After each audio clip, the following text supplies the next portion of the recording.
91వ కీర్తన 3వ వచనం, వేటకాని ఊరిలో నుండి ఆయన నిన్ను విడిపించును.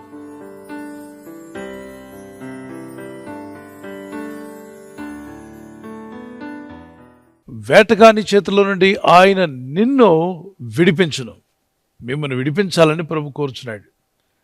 మరి విడిపించాలంటే బంధకాల్లో ఉన్నవారినే కదా విడిపిస్తారు.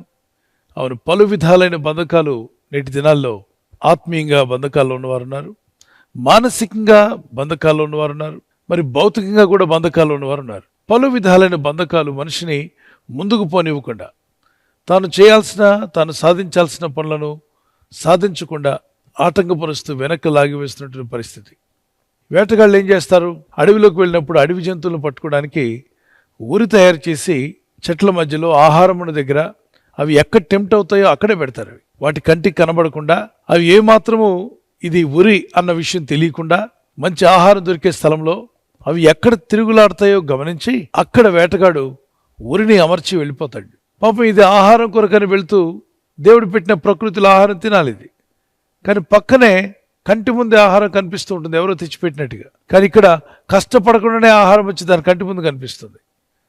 దీన్ని ఆశించినప్పుడు అది ఊరిలో చిక్కుంటుంది. వాటిని పట్టి లాగి ఈడ్చుకొని తీసుకొని పోతాడు. ఇక తెలుసు దాని తర్వాత ఏం చేస్తాడు. మనుషులు కూడా వేటాడుతున్న ఒక వేటగాడు ఉన్నాడని బైబిల్ చెప్తుంది.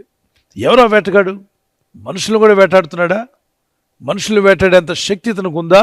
మానవులను వేటాడేటువంటి వాడా? అయితే ఈ వేటగాడి గురించి మనం తెలుసుకోవాలి. బైబిల్ చెప్తుందంటే ఖచ్చితంగా అక్షరాల వాడున్నాడు. అపవాదైనటువంటి సాతానుడు మనుషుల ఎదుగు ఎందుకు వస్తాడంటే, మొదటిగా దొంగతనము, రెండవది హత్య, మూడవది నాశనం. అంటే ఈ 3 పనులు ఖచ్చితంగా చేస్తాడు. వాడు కోరికంతా కూడా మనుషుల్లో ఉన్న మంచిని దొంగిలించాలి. మనిషిలో ఉన్నటువంటి ఆ మంచితనాన్ని, ఆ భక్తిని, ప్రార్థనను, దేవుని మీద ఉన్న విశ్వాసం, దేవుని సన్నిధిలో గడపాలన్న ఆశ, కోరిక, ఇవన్నీ దొంగిలించేస్తాడు.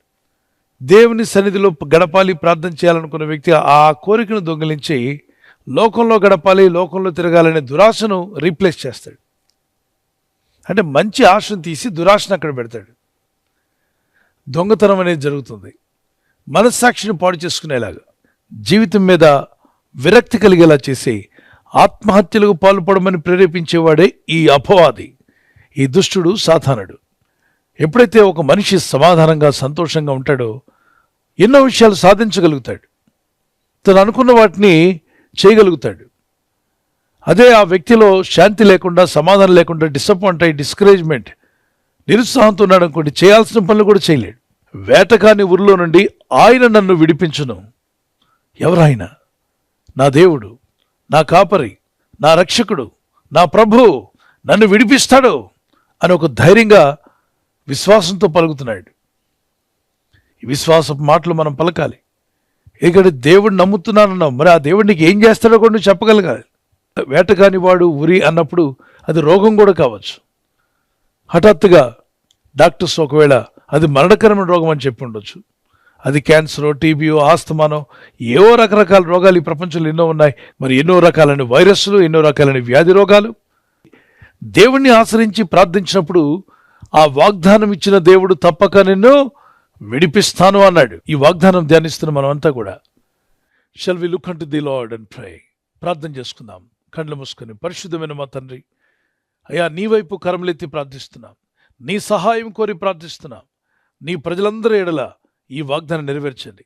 ఎందరైతే ఈ వాగ్దానం విని వేటకాని ఊరిలో నుండి ఆయన మమ్మల్ని విడిపిస్తాడు, నాశనకరమైన తెగులు రాకుండా ఆయన మమ్మల్ని రక్షిస్తాడు అన్న ఈ వాగ్దానం పట్టుకొని ప్రార్థిస్తుండగా గొప్ప విడుదల ఆ గృహంలో జరుగునుగాక.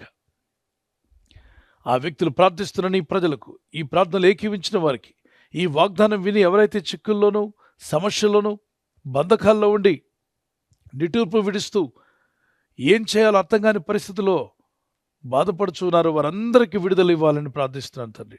ఇదిగో అయినా నీ ప్రజల్లో ఉన్న బంధకాల నుండి విడిపించండి, శోధనలో నుండి విడిపించండి. ఈ రాత్రి నెమ్మదితో పండుకొని సురక్షితంగా కాపాడబడినట్లుగా నీ అగ్ని కంచి వేసి మమ్మల్ని కాపాడండి. మీ చిత్తములో కొనసాగే కృప అందరికీ దయచేయమని యేసుక్రీస్తు ప్రశస్త నామములో వీరందరికీ చక్కని నిద్ర దయచేసి తెల్లవారు లేచి కృపను మాకిమ్మని క్రీస్తు నామములో అడిగి వేడుకుంటున్నామా పరలోకపు తండ్రి. ఆమేన్, ఆమేన్. ఈ వాగ్దానాన్ని మీతోనే ఉంచుకోకుండా లైక్ చేయండి, షేర్ చేయండి, అనేకులు ఈ యొక్క ఛానల్ సబ్స్క్రైబ్ చేసుకోమని తెలియపరచండి. సబ్స్క్రైబ్ చేయని వారు కూడా సబ్స్క్రైబ్ చేయండి. Good night. God bless you.